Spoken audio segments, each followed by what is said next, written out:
Dando continuidade ainda falando sobre o Chile, na aula anterior eu tinha falado então justamente do caminho político que o Chile passou,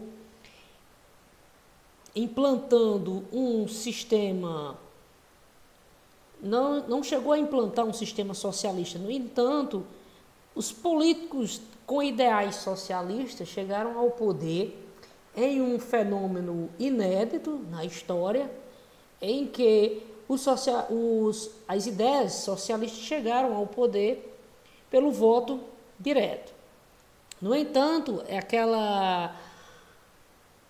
o mundo estava passando, naquele momento, né, do governo de Salvador Allende, pelo período da Guerra Fria. E aí,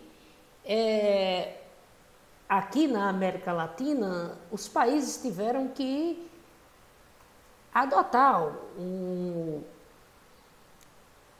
se definir em que grupo, né, eles teriam que pertencer. A maioria dos países seguiram os ideais capitalistas que eram liderados pelos Estados Unidos. Alguns países, né, como Cuba, né, implantaram um sistema socialista, que lá está até hoje, né? Então, essa polarização política levou justamente a uma grande rivalidade que resultou no Chile, no caso do Chile, né, com um golpe de Estado em 1973, liderados pelo general Augusto Pinochet. Pinochet, então, aproveitando-se de todo aquele momento de instabilidade política e de revolta e de caos social que estava acontecendo no Chile, provocado principalmente pelo colapso do sistema econômico, né, que o Chile mergulhou em uma crise provocada por greves, né, principalmente greves caminhoneiros, certo? Que levou a um processo de desabastecimento. Imagine aí um país dependente de rodovias, né, de caminhoneiros, enfrentar greves dessa categoria. Então, simplesmente vai ocorrer crise de desabastecimento. E foi o que aconteceu. Então, nessa situação, Salvador Allende, ele, quando percebeu que não teria como se manter no poder, né, ia acontecer então um golpe de Estado que ele seria afastado, Salvador Allende comete suicídio. Durante muitos anos foi questionado se Salvador Allende ele teria sido assassinado pelos militares de Pinochet, né, ou ele realmente teria cometido suicídio, né? No início dos anos do século XXI, né, entre 2000 e 2010, foi feita uma pesquisa ampla com esse intuito, né, de esclarecer essa página da história, e foi confirmado realmente, né, que ele cometeu suicídio. Imediatamente, Augusto Pinochet, ao assumir o poder, desenvolveu então uma política ditatorial. E de que forma? Né? Dissolvendo os partidos políticos, implantou uma ferrenha censura e perseguição a oposicionistas. A violência do regime provocou então aí morte de milhares de pessoas, e muitos dissidentes políticos, né, do sistema tiveram que fugir do país. Ao mesmo tempo, né, ele resolveu implantar uma modificação econômica no país. E entre essas modificações econômicas, não poderia permanecer aquelas conquistas trabalhistas que tinham acontecido nos períodos dos governos de ideais socialistas. Então, o que acontece, né? Veja só aqui esse último tópico, você vê, né, ao mesmo tempo que anulou variadas conquistas trabalhistas, favoreceu a grandes capitais, ou seja, só devolveu empresas que tinham sido nacionalizadas e indenizou, né, essas empresas, essas corporações que pertenciam a grupos internacionais. Então, dessa maneira, ele tentava justamente levar uma credibilidade no cenário econômico e atrair investimentos. Está aqui, né, fotos do momento do golpe de Estado. Isso aconteceu em 11 de setembro de 73. O regime, então, democrático chileno caiu em uma sangrenta ditadura, que foi instaurada por Augusto Pinochet. Então, Pinochet se torna, então, justamente o símbolo máximo desse momento político vivido no Chile. Estima-se aí que, sob seu governo, mais de 3.000 pessoas tenham desaparecido, sendo executadas. Pinochet morreu em 2006. Veja só. Então, em 81, foi elaborada uma constituição a fim de legalizar o regime militar chileno, certo? Na qual Pinochet permanecia no poder, com o comando militar.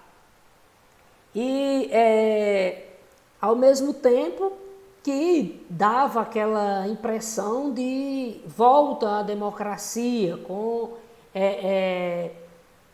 eleições presidenciais, certo? Que tem essa previsão. No entanto, isso só vai acontecer em 89, quando é o ano de marco, né, do fim da ditadura. No entanto, a imagem de Pinochet, a sua influência política no país, continuou. Pinochet, ele conseguiu, durante a elaboração da Constituição de 81,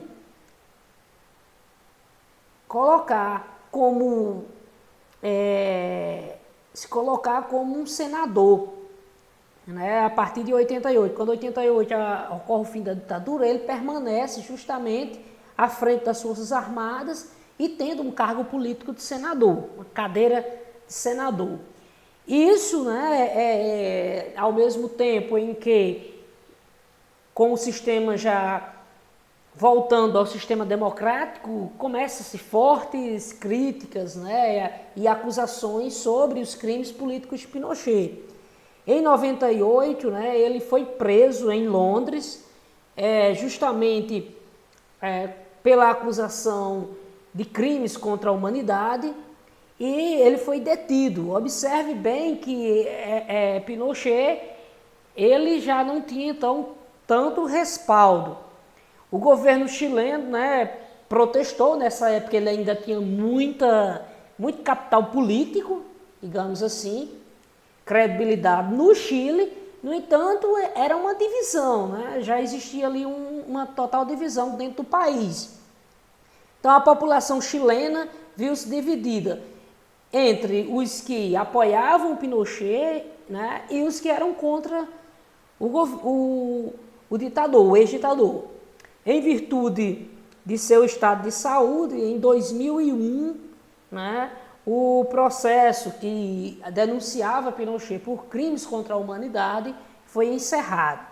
Pinochet faleceu em 2006. Bom, como eu apresentei para vocês, essa aí foi a situação política do país. E o que aconteceu no país no que diz respeito ao aspecto econômico? Imediatamente, quando chega ao poder, Pinochet, então, ele tenta justamente dar uma dinâmica na economia do país.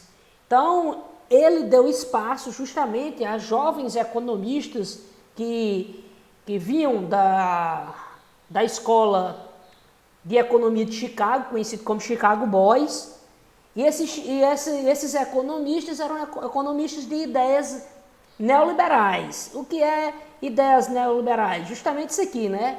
Defendiam privatizações, abertura da economia, regime previdenciário de capitalização, ou seja, menor participação do Estado na economia, liberdade de mercado.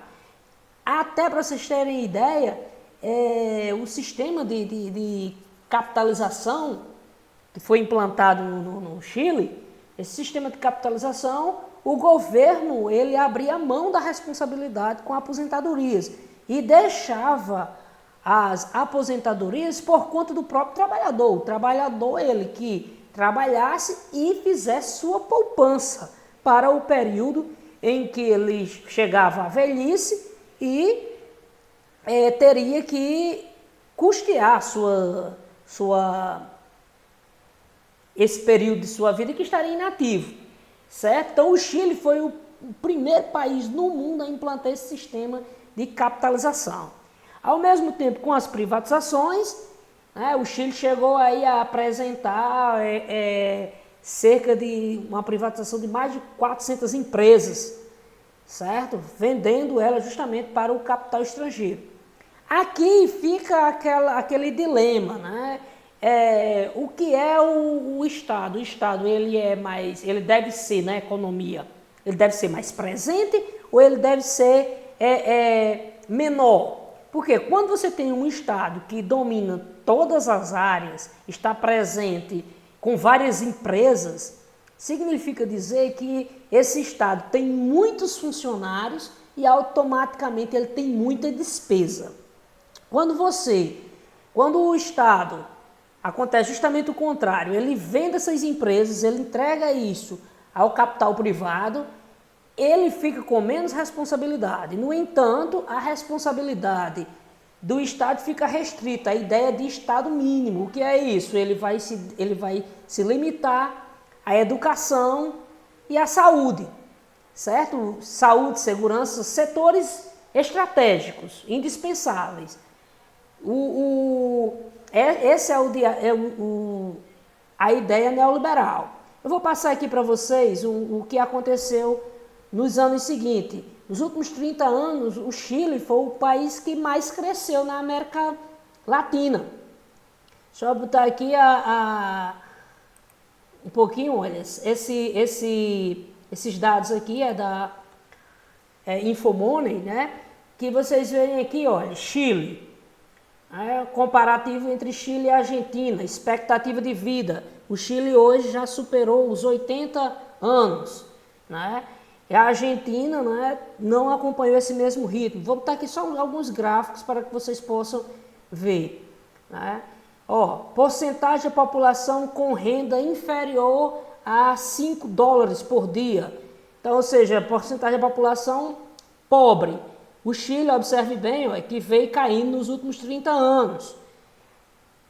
Pronto, outro ponto aqui, PIB do Chile, observe aqui, cresceu desde a década de 80, vem crescendo. E alguns outros aspectos, né? Produto Nacional Bruto, então observe bem aqui, o Chile, essa parte aqui, sempre crescendo. Brasil, olha aqui, esse terceiro ponto. A Argentina. Então, o que aconteceu? Porque o Chile se tornou um verdadeiro caldeirão socioeconômico, ao ponto de levar a uma verdadeira instabilidade social. Então, justamente, ao mesmo tempo que cresceu, o Chile não distribuiu tão bem essa riqueza. Isso gerou uma grande diferenciação entre os mais pobres e os mais ricos. E esse ponto é o que provoca o principal fator, né, de manifestações, que são legítimas também. Em um Estado democrático de direito, as manifestações elas são legítimas. Beleza, pessoal? Até a nossa próxima aula.